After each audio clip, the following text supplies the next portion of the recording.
Coming up on The Real Deal, the wisdom of Wisconsin.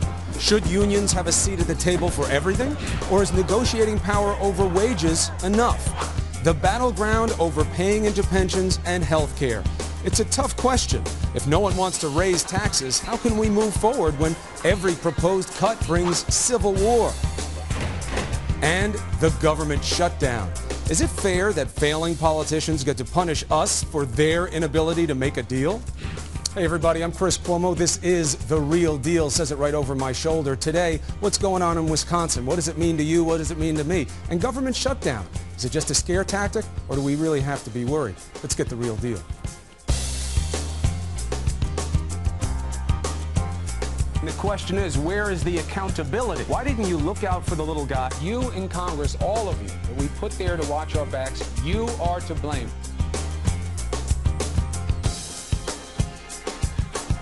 All right, let's get right to it. You've seen the pictures in Wisconsin. It looks like civil war there, and it's been billed about the same way, right? What's going on? Well, the governor, a Republican, is going after the workers. He's saying you must pay half into your pension. You must pay money into your health care. Workers are going crazy. They're saying this is about gutting the workforce in Wisconsin, that the governor literally wants to go against working families, destroy unions, destroy collective bargaining. Is that what's really going on?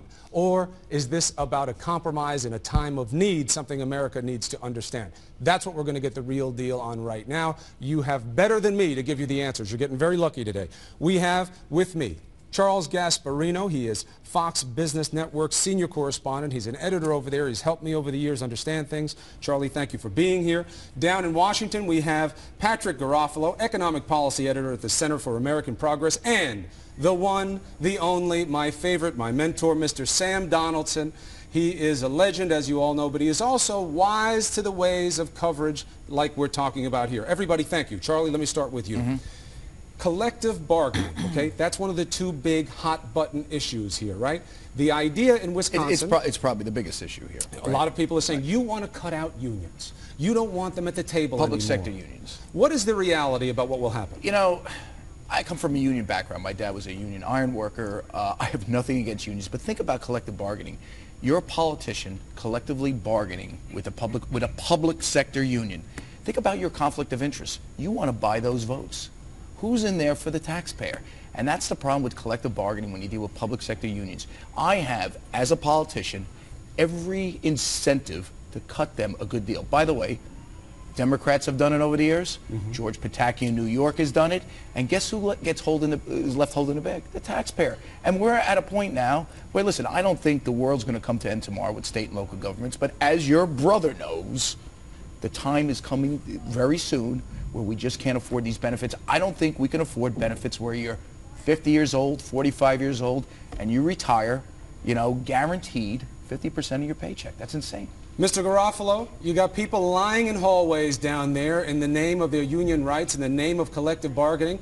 Pay half into your pension, pay 12% into your health care. Better deal than you're going to get in the public sector, and you still get collective bargaining where you can come to discuss wages at the table. Why is that such a bad deal? Well, I think the important thing to remember here is that the union has already agreed to the monetary demands that Governor Walker put on the table. They've agreed to pay more for their benefits. They've agreed to the pay cut. Walker wants to continue with this collective bargaining, essentially legislative union busting, when he's gotten essentially everything he wants. In 2005, when Mitch Daniels did the same thing in Indiana, stripping public employees of their collective bargaining rights, union membership plunged 90% in the state. Walker's trying to do the same thing. Why is that so bad, Sam? Why is it bad if you get a bill like the one that's going through Ohio? We should shift our focus from Wisconsin to Ohio, perhaps, where you still get your collective bargaining. The unions will have their power about wages, not over all these other lists of entitlements that can cripple a state. Why is that so wrong? Well, you know, decades ago, the unions and state governments made a deal. The state governments who were flush then said, look, we won't pay you as much as you can get in the private sector, but we'll make it up by giving you great pension and health benefits. Unions said, hey, that sounds pretty good. Today, with the state budgets in tatters, they all try to find the money. They say, well, forget the deal. We not only not going to pay you what you could get in the private sector, now we're going to take away your right to bargain for the pensions and the health care that we promised you, and forget the promises. After all, those were people who are dead now. They're not even in the legislature. well, what so is that's it- why Wait, it's wait, wrong. wait, wait, that wasn't set in stone. There wasn't a contract that says you get collective bargaining forever. I mean, it was a way of doing business that was established that cannot be afforded right now. Listen, I wouldn't be Well, here right now. nothing is set in stone. That's right. Nothing is It's set in stone. particu- Social Security, Medicare That's is not right. set in stone. Particularly when you can't afford it, and that's the problem here. These collective bargaining agreements. I mean, the problem is that what Walker's worried about, and what others are worried about, he leaves office, somebody else gets in there and cuts deals through collective bargaining So with the if unions. I can't afford it, I can walk away from my mortgage, right? Because I can't No, afford that's it. a deal. Makes it You, okay, no, wait huh? a second. You signed the paper. That's a deal. Then you go into bankruptcy, which is what they're trying to prevent here. Well, but look, at the bottom, at the end of the day, what we have to figure out is here. And Garofalo, let me bring you in on this.